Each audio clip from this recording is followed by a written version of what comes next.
ia atualizar a minha extensão da lista de frequência, né? Acabei que eu não fiz isso. Aí vocês coloquem lá o nomezinho no chat, tá, gente? É porque, como eu tô lá em Tarauacá, e aqui eu só tô com a turma de vocês, a turma de vocês e a outra, lá em Tarauacá que eu tô com mais turmas, e aí lá os meninos entram com login, que às vezes é do pai, da mãe, enfim, do irmão, aí eu acabo que peço para que eles escrevam o nome mesmo no chat, né? Mas vamos lá, temos, eu acho que é isso, né? Geralmente são esses que entram na aula. Então vamos lá. O que a gente vai falar hoje que eu falei lá no roteiro? Esse aqui não é. Deixa eu abrir aqui. Sobre a Era Vargas e começar a falar sobre a Guerra Fria. Isso. Hoje, né? Aí deixa eu até já deixar registrado aqui para vocês. O nosso cronogramazinho do segundo bimestre que eu divulguei, ele estava com previsão de que na aula que vem, na sexta-feira, seria somente a prova para vocês, então vocês fariam uma revisão aí dos roteiros anteriores e fariam a prova, não teria momento síncrono. No entanto, as aulas de sábado, tipo, tinha um dia que eu divulgava texto numa turma, aí não divulgava na outra, né, porque não estava correndo muito bem, não corria junto, né, o conteúdo. Então, eu acabei que na semana passada não deu para fazer aula síncrona com vocês e discutir o assunto sobre a Era Vargas, e com isso vocês estão, não é prejudicados que vai dar para a gente fazer ainda na semana que vem, né, mas vocês ficaram com uma aula, um conteúdo que eu não consegui ainda fazer momento síncrono, até porque eu divulguei os textos hoje para vocês, que é sobre a Guerra Fria. Então, na sexta-feira que vem, a gente vai ter um primeiro momento também de aula síncrona, tá? Para aqueles que puderem participar, para a gente estar discutindo sobre a Guerra Fria, porque hoje, como a Tainá falou, é a Era Vargas. E aí, depois é a prova. A prova eu vou deixar ela cadastrada de sexta até domingo, né? Segunda, talvez, para que vocês realizem, tá bom? Então, na sexta-feira que vem, a gente vai ter um momento de aula síncrona, tá? De novo, para poder falar sobre a União, sobre a Guerra Fria. E não estava lá no cronograma, mas eu vou deixar lá as notícias tudo direitinho, tá bom? Então, hoje, como a Tainá falou, nós vamos falar sobre a Era Vargas. O roteiro que eu disponibilizei hoje tem textos da Guerra Fria, né? No roteiro de sábado, tinha já um vídeo da Guerra Fria, que está lá no Siga Cadastrado. No roteiro de hoje tem textos sobre a Guerra Fria. E na sexta-feira que vem a gente fala sobre a Guerra Fria. Mas hoje a gente vai já fechar esse conteúdo do Vargas, né? Um cara que governou muito tempo o Brasil, né? A Era Vargas, teve um momento aí de Era Vargas, né? E aí, gente, só para deixar uma lembrança aí para vocês, hoje tem uma atividade que acaba o prazo, vocês viram, né? Eu acho que ontem eu cheguei até a entrar, eu acho que tinham 6 alunos que tinham entregue já, mas quem não entregou é o mapa mental sobre a Era Vargas, então entregue, tá bom? Que ela faz parte da composição da nossa nota do segundo bimestre. Então, bora lá, vamos falar sobre a Era Vargas.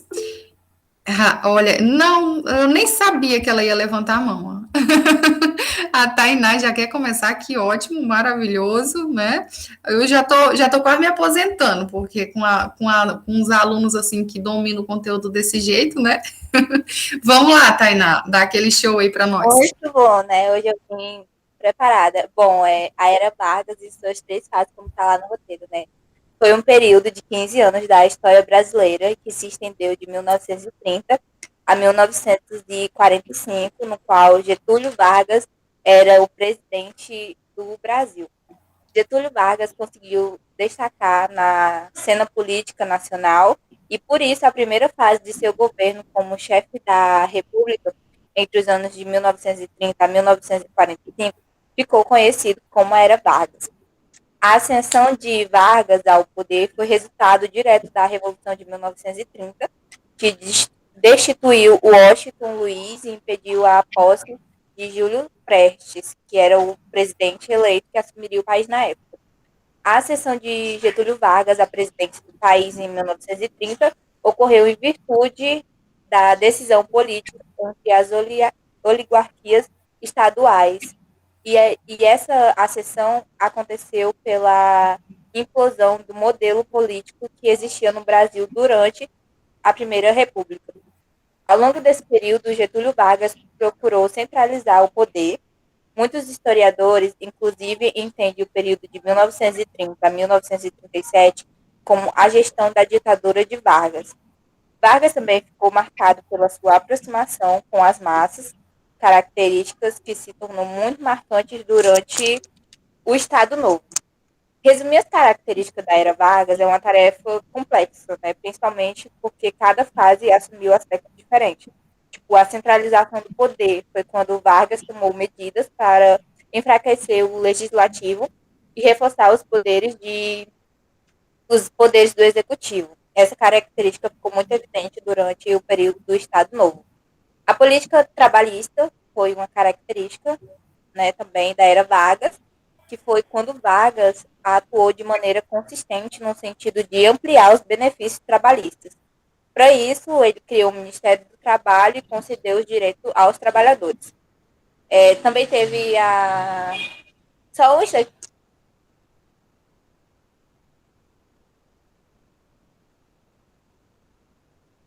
Acho que a Tainá foi receber um E aí, livro sobre Vargas. e aí teve a propaganda política, que foi o uso da propaganda como forma de ressaltar as qualidades de seu governo. Também foi uma marca forte de Vargas e que também ficou evidente durante o Estado Novo, a partir do Departamento de Imprensa e Propaganda. E, por último, a capacidade de negociação política, né, que foi a capacidade de Vargas não conseguiu do nada, foi sendo construída e aprimorada ao longo de sua vida política. A Era Vargas corresponde ao período em que Getúlio Vargas governou o Brasil em 3 momentos, que foi o momento provisório, que ocorreu de 1930 a 1934, caracterizou pelo início do processo da centralização do poder. Foram criados novos ministérios, como o Ministério do Trabalho, Indústria, Comércio, o Ministério de Educação e Saúde também. E aí, o que foi que aconteceu? Deveria ter sido uma fase de transição em que Vargas rapidamente organizaria uma Assembleia Constituinte para elaborar uma nova Constituição para o Brasil. E aí, após a Revolução Constitucionalista de 1932, Getúlio Vargas teve que promover eleições legislativas e convocar uma Assembleia Constituinte para elaborar uma nova Carta Magna em 1934. O governo constitucional aconteceu de 1934 a 1937, que ocorreu a Revolta Comunista, que ficou conhecida como Internona, em oposição do governo. Na teoria de Vargas, o governo constitucional ia se estender até 1938, porque o presidente não poderia concorrer à reeleição. No entanto, a política brasileira, como um todo, caminhava-se para a radicalização e, assim, surgiram grupos que expressavam essa radicalização, né? E aí, alguns setores do PCB e da ANL tentam tomar o poder através das armas, e então tentam articular a Internacional Comunista de 1935, dirigida por Luiz, caracteriza e a repressão feroz, incluindo torturas e prisões ilegais por parte da polícia política chefiada por Philippe Müller. O Estado Novo aconteceu de 1937 a 1945, foi lembrado pela história de maneira contraditória, né? Foi uma fase ditatorial. Nesse período, Vargas reforçou o seu poder, reduziu as liberdades civis e implantou a censura, né? É considerado um período repressivo e ditatorial, quando é proclamada a Constituição de 1937 e, ao mesmo tempo, é lembrado como uma época dourada, onde os direitos trabalhistas foram criados. Qual é a relação da Era Vargas e da Segunda Guerra Mundial? Com a eclosão da Segunda Guerra Mundial em 1939, o Brasil toma a decisão de se manter neutro durante o conflito europeu. E aí, devido à pressão americana que Getúlio Vargas estava sofrendo, ele decidiu declarar guerra à Alemanha e, posteriormente, mandar soldados para a Europa e ceder uma base aérea para os americanos em Natal. E, em troca, houve a concessão de empréstimos e modernização do armamento do Exército Brasileiro. Com a participação brasileira na Segunda Guerra Mundial, o Estado Novo se enfraqueceu perante a sociedade e, assim, as demandas por novas eleições começaram a acontecer, pressionando Vargas a decretar o fim em 1945, e aí também teve a realização de eleição presidencial, e em outubro desse mesmo ano foi deposto do poder pelos militares. E como aconteceu o fim da Era Vargas? A contradição em lutar contra uma ditadura e viver num regime sem democracia determinou o começo e o fim da Era Vargas.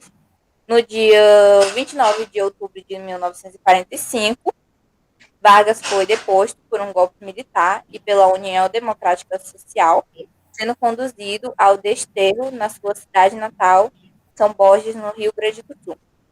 Vargas se suicidou no Palácio do Catete em 24 de agosto de 1954. Esse ano fez, se eu não me engano, ou foi 64 ou foi 67 anos que ele morreu já, com um tiro no peito. Na sua carta de testamento, explicava os motivos da sua decisão com uma frase celebre: deixa a vida para entrar na história. E realmente ele entrou na história. Muito bom. Realmente, é um presidente que até depois, né, ele volta, nesse momento a gente vai estar falando da Era Vargas, mas depois a gente vai ter um governo ainda dele, e aí que ele vai voltar, né, pelo voto popular, Larissa, na realidade, os historiadores até hoje, né, eles não sabem de fato conceituar se Vargas era um político que era mais, que pendia para a direita, para a esquerda, porque como tem muito tempo, né, as direitas e as esquerdas, elas assumem posições, não são a mesma direita que a gente entende por direita hoje, ou que a gente entende por esquerda hoje, então fica meio que anacrônico a gente fazer essa comparação, porque há mudanças, né? Então, a gente conceituar Vargas como de direita ou de esquerda é um pouco complicado, né? Em decorrência aí do fator tempo, né? Mas foi nesse período que surgiu. Não, a questão de ideia de direita e de esquerda, ela vem de muito tempo atrás, né? Os dois. Vem de muito tempo atrás, né? Principalmente lá do lado da Europa, né, lá da França, que vem dessa época, né. Nessa época, a gente pode estar falando que aqui no Brasil surgiu essas questões, né, porque a gente tinha acabado com a República Oligárquica, que até então, né, era o que dominava o cenário, era ali a elite, não que a elite perdeu isso também, né. Lembrem-se, a Era Vargas, ela não muda a estrutura social, né, quase nenhuma política que entra depois disso muda. Quem continua ainda dominando são, né, os grandes, os ricos, enfim. O poder ainda continua na mão. A forma fica um pouco mais democrático, sim, né? Vai ficando mais democrático ao longo do tempo, né? Então, nesse momento, sim, a gente pode talvez até tentar falar, né, que a gente teve um pouquinho mais do que a gente entende por esquerda presente naquelas políticas lá de Vargas, né, mas a gente também tem que entender que o cara, ele não era toda essa visão de esquerda que se tem hoje, né, ele também tinha ideias de extrema direita, né, ou seja, a Tainá comentou sobre o Estado Novo, então ele é um cara muito difícil de se entender, né, acho que até nas leituras que vocês fizeram sobre Vargas, vocês podem entender isso, ele teve vários momentos, né, e todos os historiadores, quando vão fazer alguma análise sobre ele, falam simplesmente que ele gostava do poder, e por isso que ele tinha essas várias faces aí, né, então era a tentativa de se manter no poder, e ele conseguiu, né, ele ficou 15 anos no poder, né?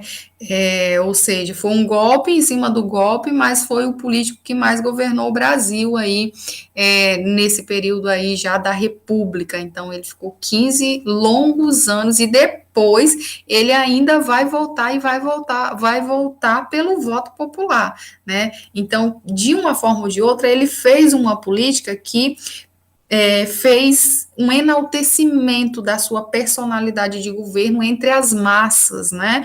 Ou seja, também tem uma outra análise sobre Vargas. O Vargas, ele entendeu o que as oligarquias, elas não conseguiam entender naquele momento. A sociedade, ela estava em transformação, né? A gente tinha uma massa, né? A classe de trabalhadores surgindo e essa classe de trabalhadores, elas ansiava por direitos, e aí, com isso, né, o Vargas, ele acaba, né, trazendo algumas garantias desses direitos, não foi porque ele foi bonzinho, foi simplesmente porque ele queria um controle também, os direitos dele, que ele, né, acabou trazendo a CLT, garantindo algumas coisas para algumas leis trabalhistas, mas foi simplesmente como uma forma de controlar a classe trabalhadora, né, porque ele sabia que isso era necessário. Então, digamos que para aquela época ele teve uma visão diferenciada sobre o momento e ele conseguiu ali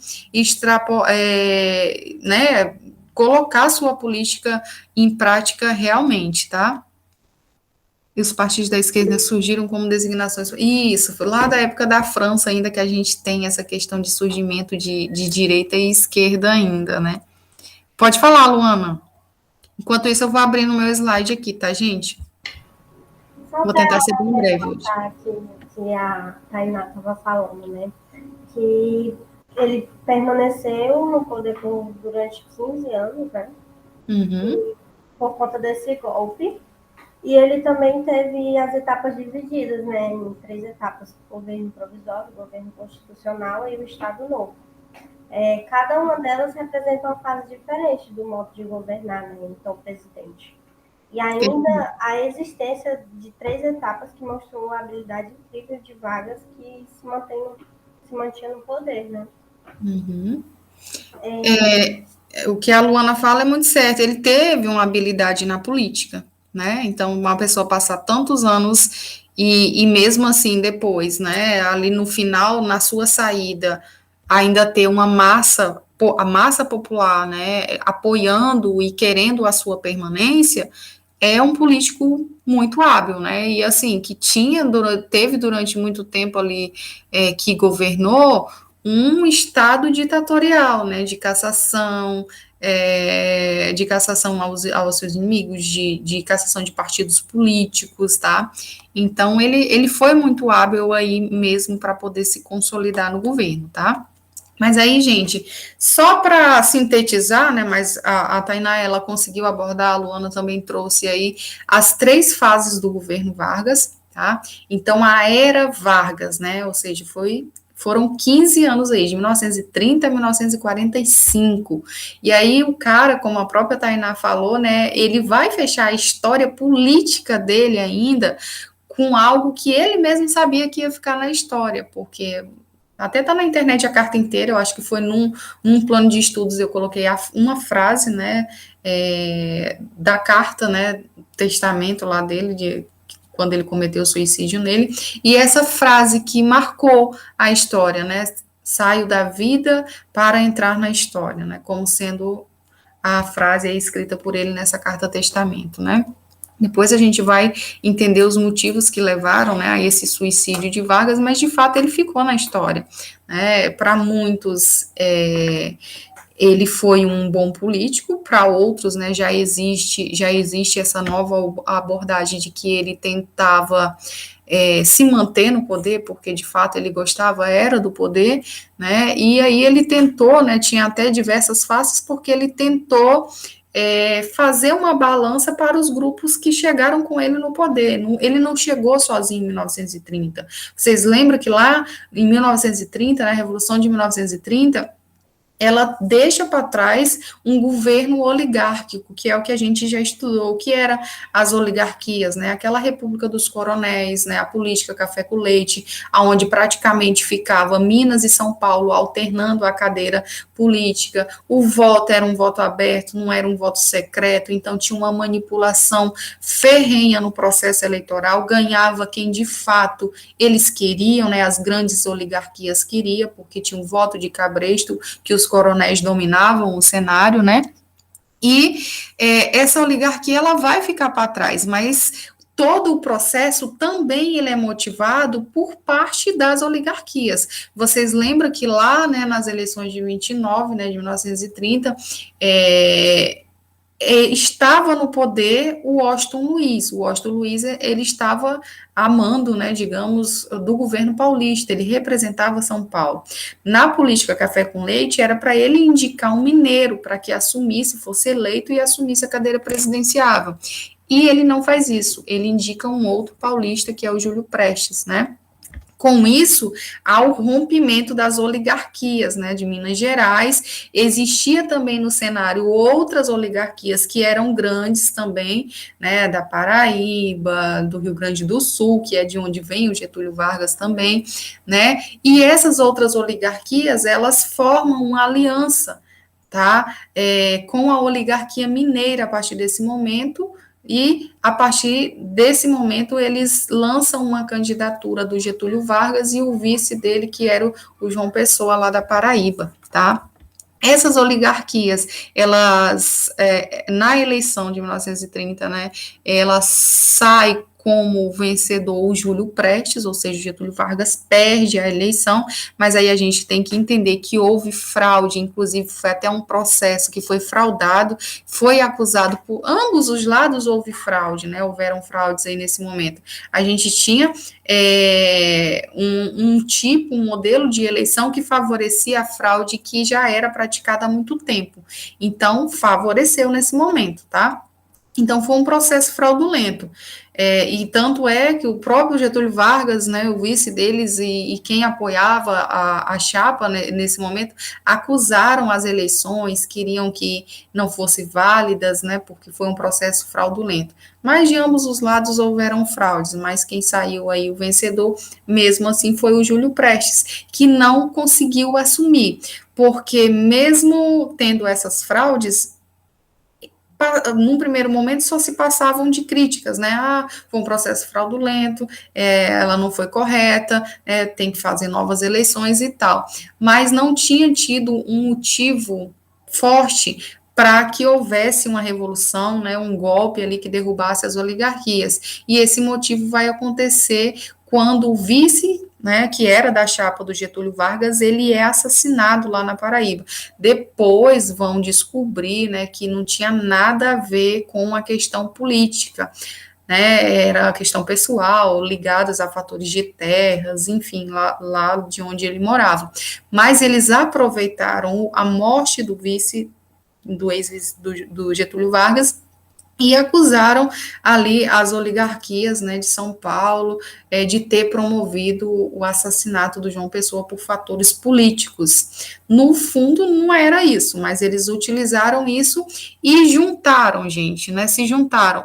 Nós tivemos, nesse momento, praticamente 3 grandes grupos assumindo aí junto com Getúlio Vargas. Então, ele não chega e dá um golpe sozinho, né, tira as oligarquias, não é possível fazer isso. Então, a gente teve, né, as oligarquias que eram insatisfeitas, por isso que eu coloquei, né, o governo provisório, ele vai de 1930 a 1934, e a gente tem divergências de pensamentos, porque chega junto com Getúlio Vargas, não é só Getúlio Vargas que chega, chegam outros pensamentos juntos.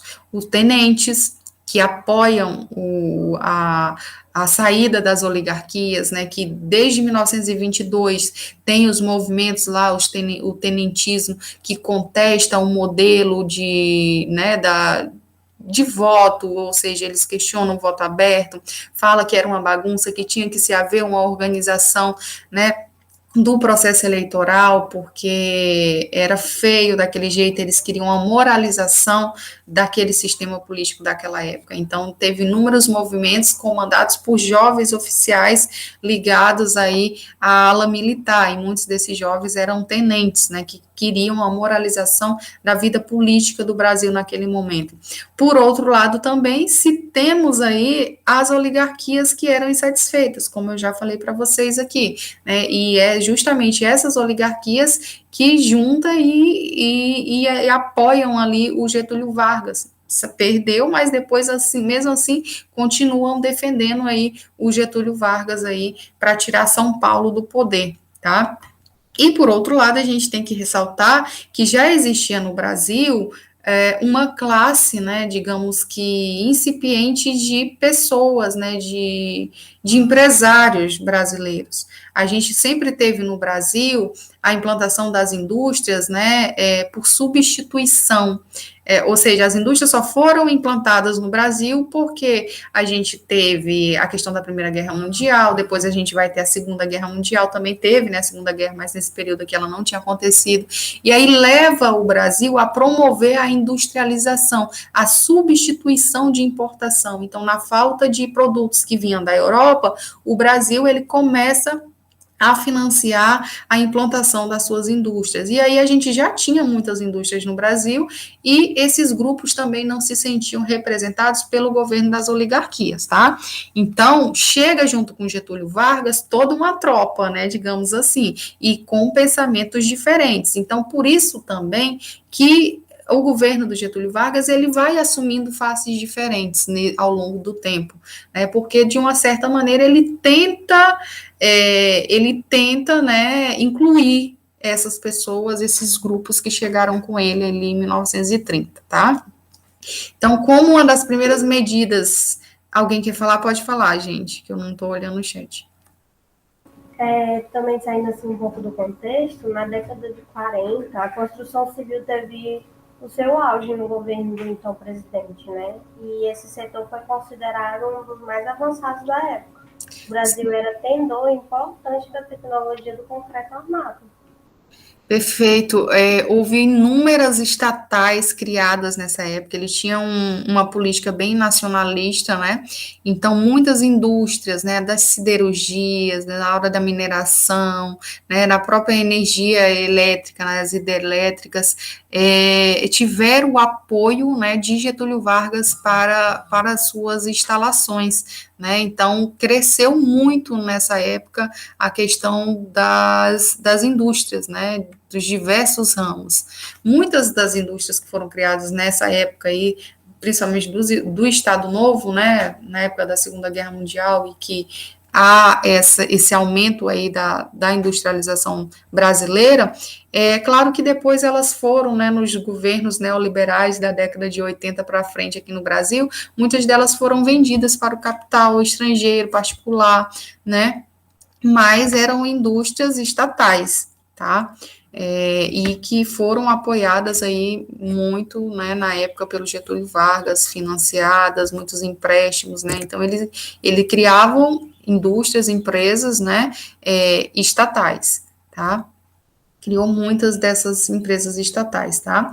Então, como uma das primeiras medidas do governo provisório que Vargas fez, né, foi a dissolução do legislativo. Então, ele dissolveu o poder legislativo até a assembleia, né, de uma assembleia constituinte. Essa era a ideia, que seria meio que imediato isso, mas houve uma demora nesse processo, tá? E como uma forma de contemplar os tenentes que chegaram junto com ele, a ala militar que chegou junto com ele nomeou para o local dos governos estaduais os interventores federais. Esses interventores, na sua grande maioria, eram militares, tá? Como vocês podem ver, o governo provisório, ele não foi bem um governo que ficou pouco tempo, né? Porque por provisório a gente entende que é um governo que talvez fique um ano, até menos, né? E começou a se demorar demais, né? Em 1932, a gente não tinha uma nova Constituição como era a proposta de Vargas, né? Ou seja, o Brasil estava sendo governado sem lei, porque a Constituição ela havia sido suspensa quando houve a Revolução de 1930. Então, São Paulo, né, que era um dos principais opositores e que foi o que foi retirado do poder por Getúlio Vargas, então em São Paulo, em 1932, a gente tem um movimento que é um movimento pró-constitucional, que ficou conhecido como a Revolução Constitucionalista.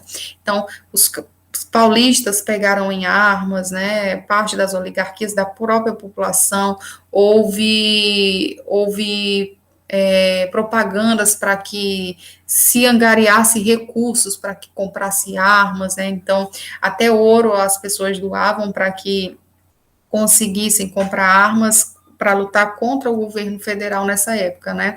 E tudo isso era, né, pela questão da Constituição, de querer uma nova Constituição. É claro que havia por trás algumas outras intenções também do governo de São Paulo. Getúlio Vargas nomeou um cara que o pessoal de São Paulo, as oligarquias, não gostavam, então eles ficaram insatisfeitos também, né? São Paulo tinha perdido o prestígio que tinha, não estava, e eles, com a nova Constituição, eles viam a possibilidade deles retornarem de novo, né? Eles poderiam concorrer ao processo eleitoral. Então, eclode em São Paulo o movimento, né, Revolução Constitucionalista. Essa revolução, muito civil vai morrer nessa revolução, né, uma guerra civil mesmo. O governo federal ele vai conseguir controlar essa revolução, no entanto, mesmo controlando, isso vai fazer com que Getúlio Vargas ele comece a se mover para que se organize uma Assembleia Constituinte, para que realmente se promulgue uma nova Constituição. Tá? E aí a gente vai ter, né, gente, até 1930, 1934, esse governo provisório, mas depois desse movimento de 1932, a gente vai ter em 1933 a formação da Assembleia Constituinte, né? A escolha dos constituintes para elaboração da nova Constituição. Então, em julho de 1934, a gente tem promulgada a nova Constituição brasileira. Só que essa nova Constituição, ela vem com uma questão. A primeira eleição no Brasil para presidente, né, a partir daquela, ela seria uma eleição indireta. Então, a própria Assembleia Constituinte, ela elegeria, né, não seria algo feito ali pelo povo, né. Então, a própria Assembleia, ela elegeria ali. E quem foi o eleito foi o Getúlio Vargas. Então, esse momento que ele realmente ele é eleito pelo poder da Assembleia Constituinte é o governo constitucional. Então, era um governo legal, a própria Assembleia, claro que ele fez manobras para que ele continuasse, né? Mas ele estava legalizado nesse momento, tá? A gente tem que ressaltar também que que foi algo muito positivo nessa época e que era uma cobrança das forças que entraram junto com Getúlio, do povo também, um documento, né, que foi o documento do Código Eleitoral. Então, o Código Eleitoral, ele trouxe algumas inovações, a questão do voto secreto, né, do voto feminino, né, então, nós tivemos aqui uma mulher, né, nessa Assembleia Constituinte, né, então, trouxe algumas inovações, ou seja, para o voto, né, para a questão do voto naquela época, mas também o voto ele continuou, os analfabetos não podiam votar, mas sem sombra de dúvida, né, a questão do voto já ser secreto, a questão do voto das mulheres que veio aí nesse novo Código Eleitoral, já são marcas bem importantes desse processo, né, porque mundialmente já se havia, né, a gente tem que ressaltar sempre isso, mundialmente já havia movimentos que colocavam essas questões em pautas, né, então, já lá fora, já tinha países que as mulheres já estavam votando há algum tempo, né, então, com isso se consolidou essa questão do voto feminino também e do voto secreto brasileiro. Nesse governo constitucional de 1934 a 1937, a gente tem que ressaltar dois grupos políticos que estavam presentes, né, que um é a AIB, Ação Integralista Brasileira. Essa AIB, ela era liderada por Plínio Salgado, então era um movimento que tinha um cunho mais daqueles regimes totalitários lá da Alemanha, né, e da Itália.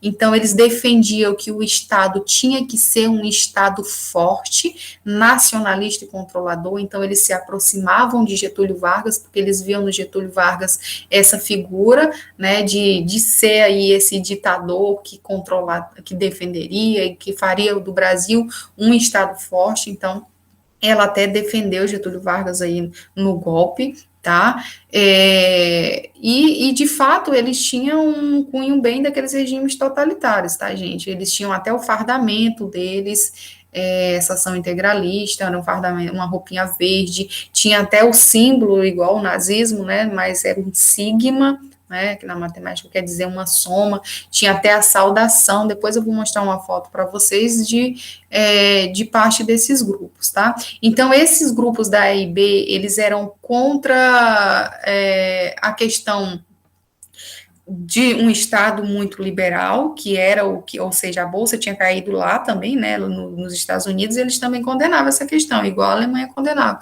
O Estado não podia ser muito liberal, tinha que ser um Estado forte, que controlava, né, e também não queria nem papo com o comunismo, tá, com o socialismo, não queria nem saber. Então, eles eram contrários tanto ao liberalismo econômico quanto ao comunismo. Já a ANL, que foi formada também, a Aliança Nacional Libertadora, ela era, digamos que, a oposição que nós tínhamos em relação à AIB. Ela era liderada, né, por comunistas e também pessoas ligadas ao militarismo. Também tinha militares na AIB, né? A gente sabe que dentro de uma mesma organização tem pessoas com pensamentos diferentes, nem todo mundo é igual. Mas na ANL, ela tinha mais esse viés de que o Brasil tinha que ser mais igual, né?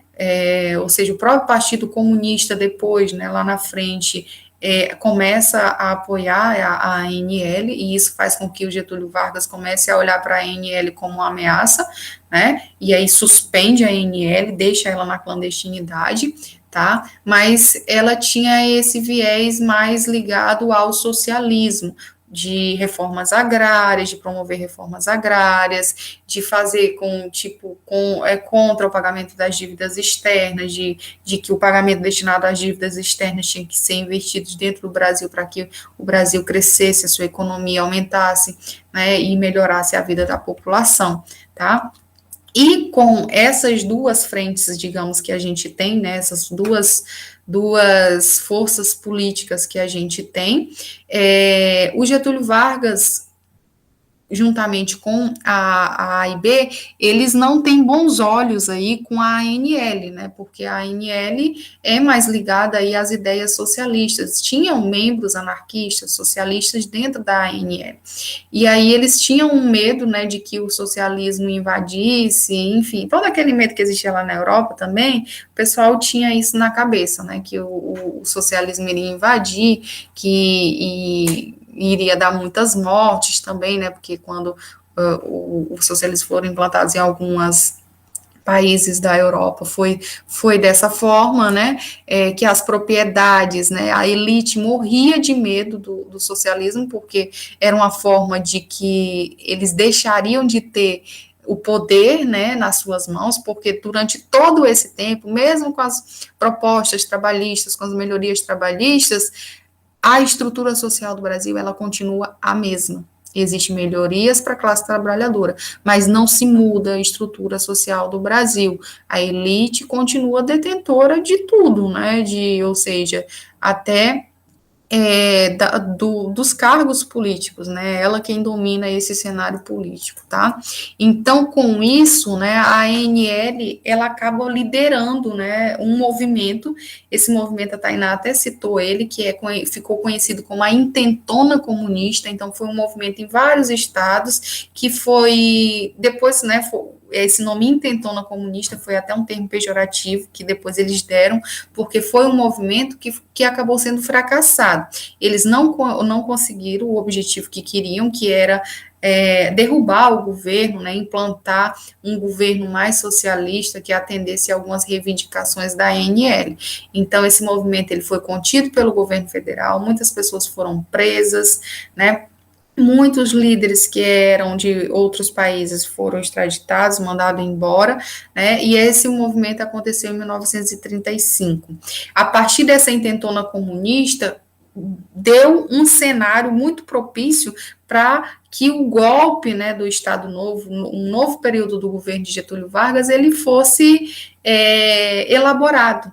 Tá? Então, em 1937, após essa intentona comunista aí, se chegou em rádio, né, nacional, o rádio era um meio de propagar, né, o governo de Getúlio Vargas, principalmente na época do Getúlio Vargas, né, deixa eu ver aqui se eu porque eu sempre confundo a hora do... Na época, gente, tinha um programa que foi criado por Getúlio Vargas, que era a Hora do Brasil. Hoje esse programa ele ainda existe na Rádio Nacional, mas é a Voz do Brasil, né? Então, é um momento em que traz o que o Brasil está fazendo, o que o presidente está fazendo, enfim. E Getúlio Vargas, eles utilizavam muito do rádio como propaganda política para a sua personalidade, né, do que ele estava fazendo, do que ele estava promovendo. Então, o rádio, na época da era Vargas, ele foi essencial para fazer mesmo a divulgação, né, da pessoa do Getúlio Vargas enquanto político, tá? Então, foi elaborado um plano que mais tarde se descobriu que esse plano, ele era um plano falso, mas já se havia o medo de uma invasão comunista no Brasil, e muito mais depois dessa intentona comunista de 1935.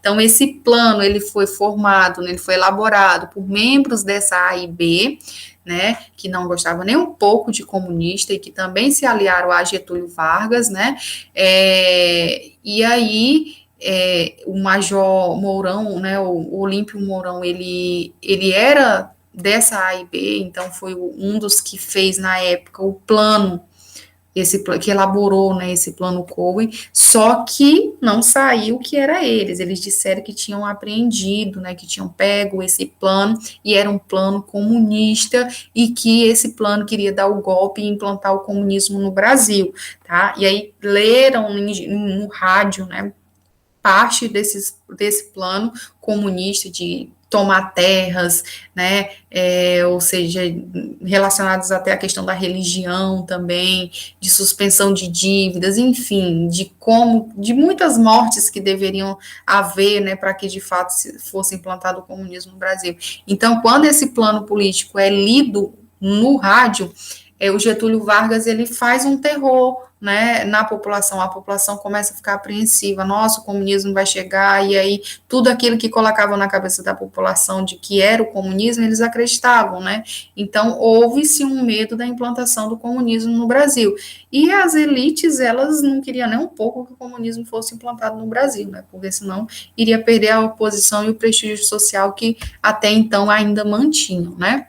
Então, em 1937, esse plano Cohen, né, esse nome é um nome de um comunista lá da Europa, né, de um socialista lá da Europa, e aí disseram, né, que era um plano que tinha sido elaborado por ele, que lá ditava as regrinhas de como que deveria fazer para implantar o comunismo no Brasil. Então, com esse plano, né, sendo descoberto, né, que na realidade era um plano falso, se o Vargas, ele viu que era um campo ideal para implantar uma ditadura. Então, a partir desse momento, falando que havia um grande risco para o Brasil, ele iria decretar, né, aí o Estado Novo. Tá? Então, o próprio nome, né, Estado Novo, ele dizia que seria algo novo em relação ao que veio antes, que antes era a República Velha, né? Todos esses termos têm um significado, então tudo seria novo ali a partir de então. Então, em 1937, tem-se um golpe de Estado,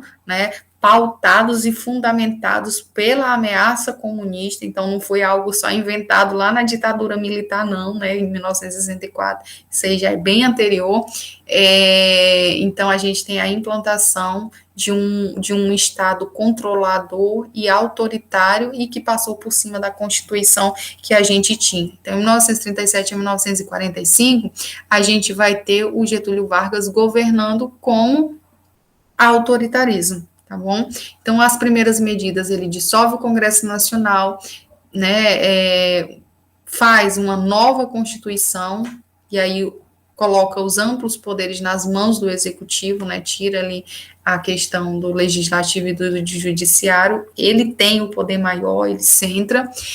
Os estados, no Estado Novo, ele tem uma perda de autonomia, né, no Estado Novo que até tem a queima das bandeiras, ou seja, o Estado deveria ser um Estado nacionalista e controlador, e esse negócio dos estados também ter certas autonomias, ele achava que os estados tinham muita autonomia, e que essa autonomia, ela deveria ser menor, né, então o governo central tinha que ter mais controle. Então, como uma forma de mostrar esse controle, teve até uns eventos simbólicos, né, da queima das bandeiras dos estados e tal, onde teve, né, várias bandeiras, as bandeiras nacionais dos estados, sendo queimadas aí nesses eventos, tá? Como uma forma de mostrar que quem tinha maior autonomia era o poder central, tá? No Estado Novo, nós tivemos a proibição de greves, né? Vocês devem se atentar que o Getúlio Vargas ele foi muito importante, né? Não que a importância deve ser dada toda a ele, já havia esses movimentos mundiais, nacionais, que queriam a implantação desses direitos trabalhistas, né? E aí ele consolida isso depois lá na frente na CLT, então ele garante muitos direitos para os trabalhadores, e isso faz com que esses trabalhadores vejam o Getúlio Vargas como o herói, muitos trabalhadores veem ele dessa maneira. Então, foi ele quem concedeu o salário mínimo, foi ele que regularizou o trabalho feminino, né, porque muitas vezes as mulheres ganhavam menos, ou a carga horária de trabalho, trabalho infantil, né, as férias regulamentadas. Então, tudo isso foi consolidado na CLT, na época do Getúlio Vargas. Então, isso fez com que os trabalhadores, muitos deles, enaltecessem o Getúlio Vargas, né. Por outro lado, Getúlio Vargas, ele favorecia, né, a concessão desses direitos, que era algo que já vinha sendo concedido lá nos outros países lá fora, então cedo ou tarde isso chegaria aqui, não foi simplesmente porque Vargas foi bonzinho, não, a gente tem que mencionar, realmente, ele era o político da época, né, e houve isso. Mas a gente também tem que mencionar que cedo ou tarde isso aconteceria, tá?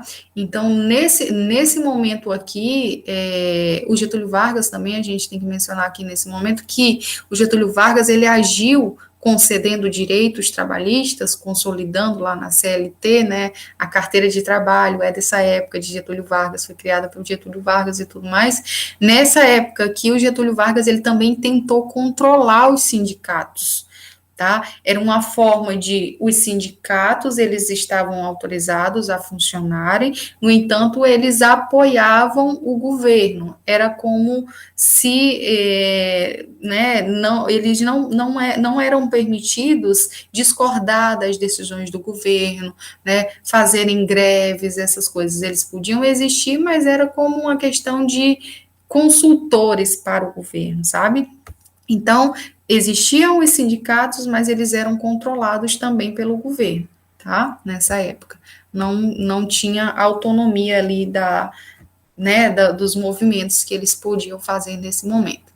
Nesse momento também a gente pode citar na época do Estado Novo, que a gente começou a ter, né, o DASP, que é o Departamento Administrativo do Serviço Público, porque quando o Getúlio Vargas assume, antes os cargos, eles eram tudo indicação, né, ou seja, as oligarquias indicavam, as pessoas assumiam esses cargos, e a partir de então, se começa a falar que quem deve fazer parte do serviço público, né, são servidores de carreira, né, então se cria aí no Estado Novo o Departamento Administrativo do Serviço Público, que vai legislar sobre a vida do servidor público, né, que vai falar sobre os concursos públicos, ou seja, que só vão entrar e assumir cargos quem fizer os concursos. Outra questão aí do Estado Novo também que a gente pode citar é o DIP, que a Tainá já comentou sobre ele, que era o Departamento de Imprensa e Propaganda, ele foi fundamental para poder garantir essa personificação da figura do Getúlio, como o querido, pai de todos, o salvador da nação, aquele que concedeu direitos, né? Então, o DIP, ele trabalhou muito com a ideia do que o nazismo também trabalhou, de trazer o Getúlio Vargas como aquele que era o futuro das criancinhas, o salvador da nação, então era propaganda, eram cartazes que realmente traziam isso, né? Getúlio Vargas como uma figura central, como líder que liderava, e aí nessa época também, como as meninas comentaram, a Luana comentou, nós tivemos inúmeras políticas voltadas para a industrialização e a substituição das importações. Lembre-se, nesse período nós tivemos um outro período de guerra, logo muitas coisas teve que ser substituída, né, os países estavam em guerra na Europa, então foi um fator bem importante implantar novas indústrias. Então, o Getúlio Vargas, ele financia, ele apoia o surgimento, né, de várias indústrias, né, de grandes estatais, a CSN, né, Companhia Siderúrgica Nacional, que depois, né, mais na frente, já nos governos neoliberais, ela vai ser, ela não vai mais ser uma estatal, né, ela vai ser vendida para o capital privado, tá? A Vale do Rio Doce também, da mesma forma, né, era uma empresa estatal, depois ela vai ser vendida, mas ele investe muito nessas questões das indústrias, então, é fazer com que o Estado se torne um Estado forte, né? Então, é investir na industrialização. Então, de fato, essa época do Getúlio Vargas, ela é uma época de grande industrialização. Aí, gente, só comentando aqui, né, que já está no final do slide e da nossa aula, nessa época do Getúlio Vargas, a gente teve a Segunda Guerra Mundial, e o Vargas, ele só entra na Segunda Guerra Mundial no final dela. Tá? Então, ele vai para o lado dos aliados, tá? A Alemanha já estava perdendo nessa época também, já tinha perdido algumas batalhas, isso também é um fator motivador, né, do porquê que ele foi para o lado dos aliados, e, historicamente, né, tinha a política da boa vizinhança lá com os Estados Unidos, né, da troca de favores, de auxílio. Os Estados Unidos emprestavam dinheiro para os Estados Unidos, até como uma política da doutrina Truman, né, que era auxiliar, que era, né, auxiliar também os países, né, e aí teve essa política da boa vizinhança também nessa época. A questão do próprio Zé Carioca foi criado nessa época como uma maneira de aproximação, né, dos Estados Unidos com os países da América Latina também, né, para tentar invadir para tentar conter, né, a invasão do comunismo nesses países. Então houve uma aproximação na época dos presidentes, né, que era o Roosevelt, eu acabei falando Truman, mas era outra coisa, que era o Roosevelt da época, né, aproximar aqui dos países da América Latina, e com isso ele se aproximou do Brasil também. Com isso, o Brasil, ele recebeu vários financiamentos dos Estados Unidos para poder implantar essas indústrias, né, que as meninas comentaram aqui, também, que teve essa forte industrialização, e com isso os Estados Unidos, né, o Brasil se viu obrigado, de certa maneira, né, porque o Getúlio Vargas, ele tinha simpatia, ele simpatizava com algumas coisas dos regimes totalitários, tanto é que tinha, sim, uma ditadura no Brasil nessa época, né, mas ele se vê obrigado, em prol dessa política de boa vizinhança, das relações que já existiam entre o Brasil e os Estados Unidos, a tomar partido aí pelo grupo dos aliados. Então, nessa época, ele manda exército para lutar na guerra, né, os famosos pracinhas. Então, foram quase 25 mil pessoas soldados, né, lutar na Segunda Guerra Mundial. E é nessa época também que os seringais aqui da Amazônia, do Acre, eles foram revivados, porque os seringais lá da Malásia, os japoneses, né, tomaram os seringais, e com isso a borracha, né, o látex, que era o nervo da guerra, ficou ameaçado, e com isso eles lembraram e fizeram vários acordos com o presidente Getúlio Vargas para reativar os seringais aqui, que daí a gente tem nessa época, a gente teve soldados que lutaram lá na guerra na Europa, mas a gente teve pessoas que vieram para cá e que são conhecidas como os soldados da borracha, porque era um contexto de guerra, tá? Com isso, né, com a entrada dos Estados Unidos do lado dos aliados, como as meninas comentaram, a ditadura de Vargas, ela começa a ficar insustentável. Por quê? Como que um governo que é autoritário dentro do país, que tem uma política autoritária, que faz censura, né, que fez uma nova Constituição, onde concentrou os poderes nas suas mãos, como que um governo apoia regimes democráticos? Não tinha lógica isso. Então, muitos movimentos começaram a surgir a partir desse momento, né, e a ganhar força dentro do Brasil, que era reivindicando, né, o fim do Estado Novo. Com isso, o Vargas, ele acaba sendo forçado, né, a deixar o poder e promover novas eleições, tá? A classe trabalhadora, que muitos deles naquela época viam as garantias concedidas durante o governo de Vargas como uma dádiva do Vargas, né, porque ele foi bonzinho, porque ele quis, eles tinham medo que com a saída de Vargas, os direitos deles também, né, se perdessem, mas não era coisa que era regulado, estava legislado, então não tinha risco de se perder, né? Mas houve um grande movimento nesse finalzinho aí, né, da saída do Vargas, quando ele foi obrigado a renunciar, e aí teve um grande movimento, né? Pessoas foram para as ruas, queremos Getúlio, que é um movimento conhecido como queremismo. Com isso, né, os grupos que ansiavam pela saída do Getúlio Vargas do poder para acabar o Estado Novo e promover novas eleições, viram que a saída dele podia estar ameaçada e ele podia fazer um novo golpe, justamente por estar tendo um grande apoio popular pela sua permanência ali no governo naquela época, tá? Então, com isso, ele é obrigado, né, pelos militares, por algumas alas políticas que existiam naquela época, a renunciar. Então, ele é convencido ali a renunciar, ele renuncia ao governo, né, enquanto vai acontecer ainda as eleições, para que tenha assim, um cenário de estabilidade política, tá? Então, Vargas renuncia nessas mesmas eleições, né, que passa a ser as eleições diretas a partir desse momento. Nessas mesmas eleições, ele vai ganhar para senador lá do estado dele, né, do Rio Grande do Sul. Ele não vai sair totalmente da política, ele vai seguir como senador lá no Rio Grande do Sul. Quem vai ganhar as novas eleições é o Eurico Gaspar Dutra, né, o Dutra, como ficou conhecido, que depois a gente vai tratar um pouquinho sobre ele. E depois, como as meninas já falaram lá, ele vai voltar novamente, né. Aqui, gente, são algumas imagens do período da Era Vargas. Essa primeira aqui, Paulista, as armas, eles estão à sua espera para completar o batalhão, aliste-se.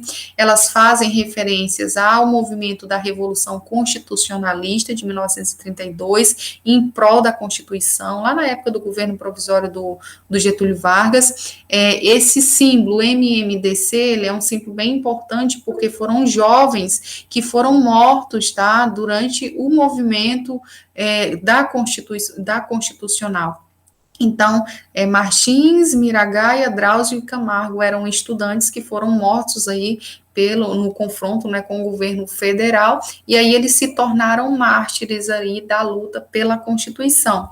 Aqui do lado a gente pode ver o Getúlio Vargas, né, junto com as criancinhas, e aí é mesmo uma forma daquela que eu falei para vocês, do Hitler, né, as mesmas imagens que eu mostrei aqui do Hitler, se aproxima também. Eu acho que tem alguém querendo falar, né? Professora, é porque a senhora não estava apresentando. Tu tá de brincadeira.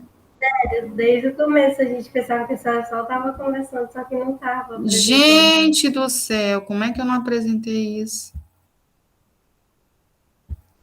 Eu jurava que eu estava apresentando. Gente, quando eu estiver falando, vocês... Deixa eu só mostrar então as fotos, né, pelo menos. Mas o slide eu coloquei lá no Siga, tá? Pera aí.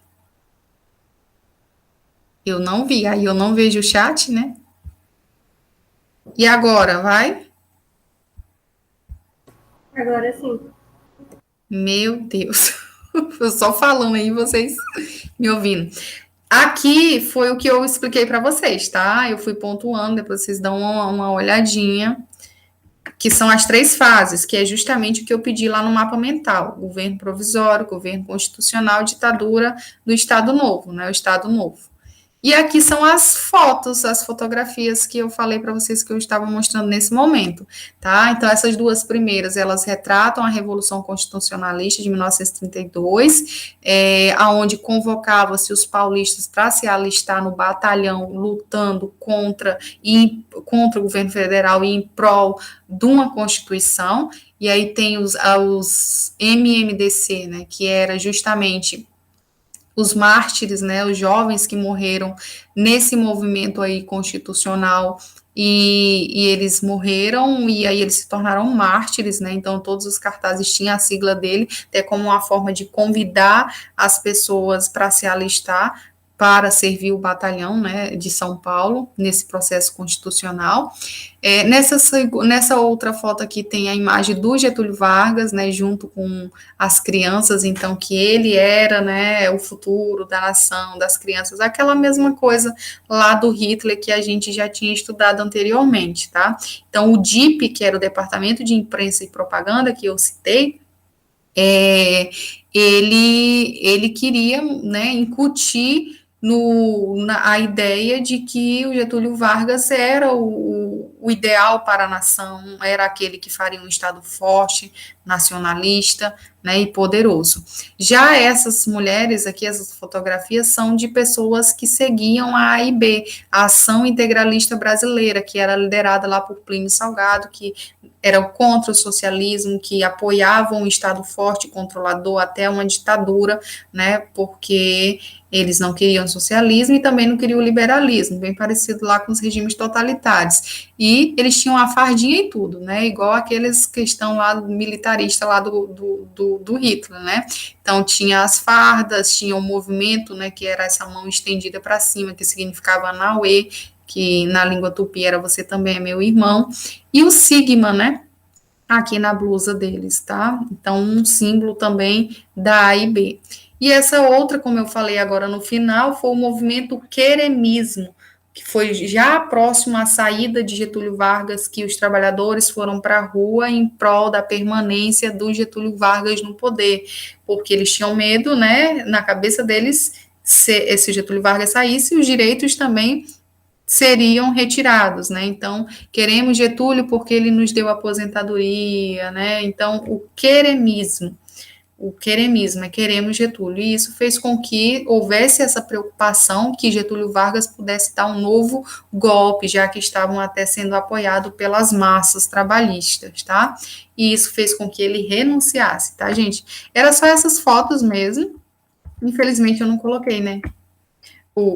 Essas partes aqui, mas é porque eu esqueci de perguntar se eu estava apresentando, né? Mas era isso, gente. O slide eu coloquei ele lá no site, no Siga também. Então, se vocês depois quiserem dar uma olhada lá nele, né? Aqui vocês. Porque o governo dele foi o melhor, né? Assim, Larissa, o governo dele. Digamos que não é que for que a gente pode falar que é um governo, muita gente diz isso, né? Muita gente diz isso, é verdade. Muita gente fala, porque justamente por essas garantias trabalhistas, né, que é oriunda do governo de Getúlio Vargas, ele é conhecido, né, e ficou conhecido durante muito tempo na história por ser o pai dos pobres, aquele que deu direitos trabalhistas, férias, e aí as massas trabalhistas colocam todo o crédito em cima da personalidade do Getúlio Vargas. Porque se não fosse o Getúlio, a gente não teria as férias, entendeu? Se não fosse o Getúlio, a gente não teria o salário mínimo garantido. Se não fosse o Getúlio, sei lá, o trabalho feminino não seria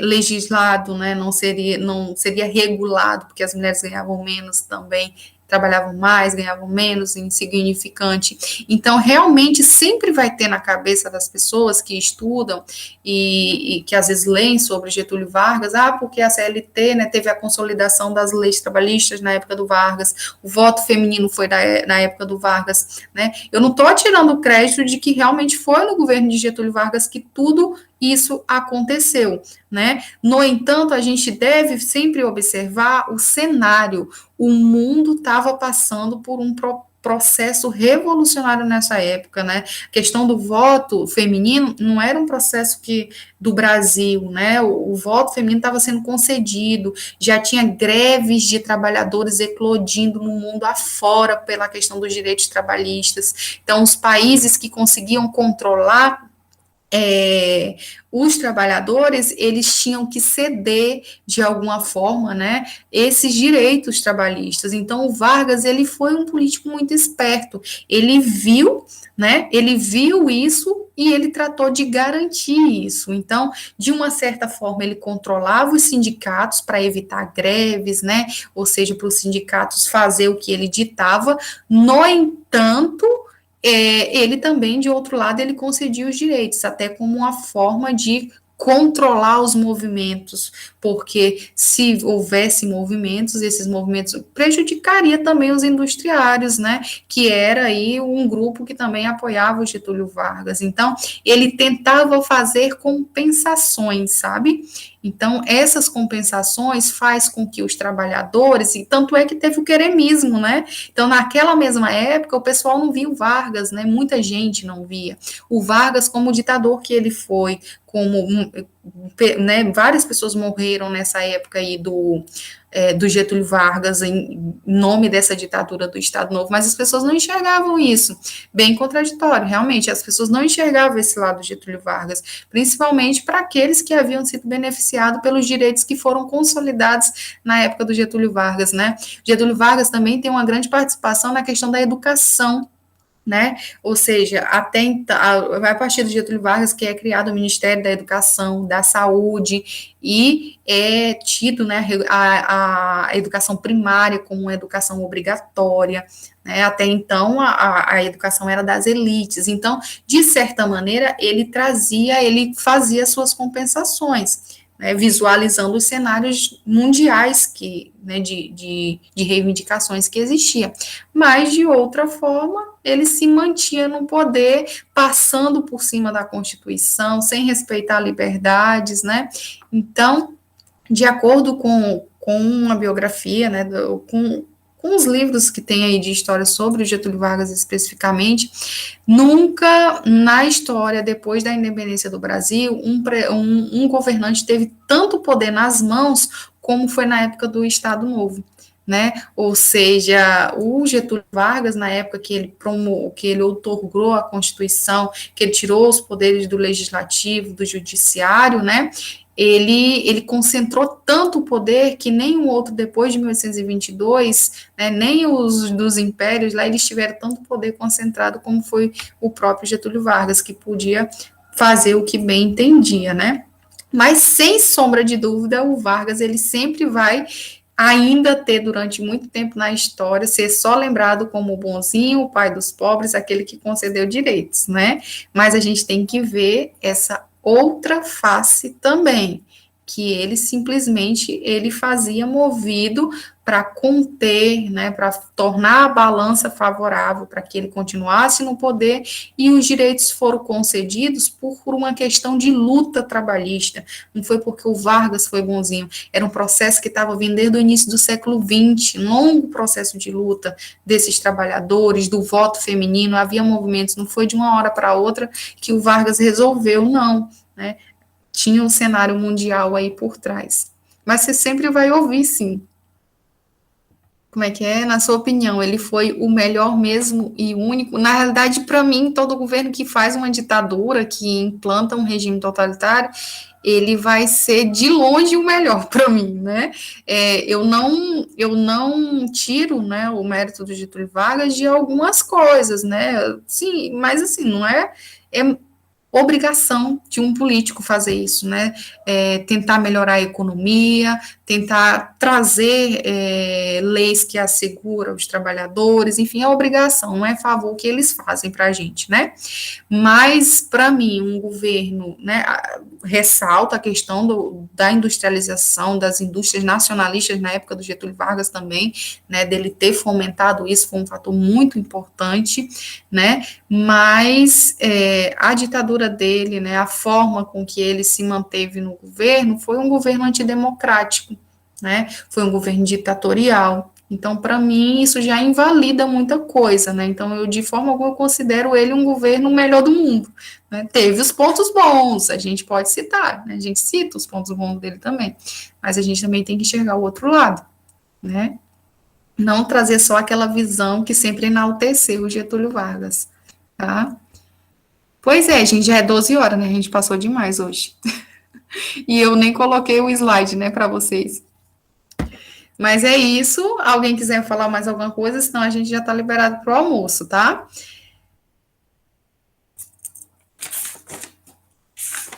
Eu nem vou ler aqui o chat, porque já tá bem tardinho, né? Todo mundo escreveu o nome para o pontinho extra? Eu acho que sim, né? parar a criar a gravação. Quando não tiver aparecendo slide, por favor, vocês me falam, tá? Fala na hora, porque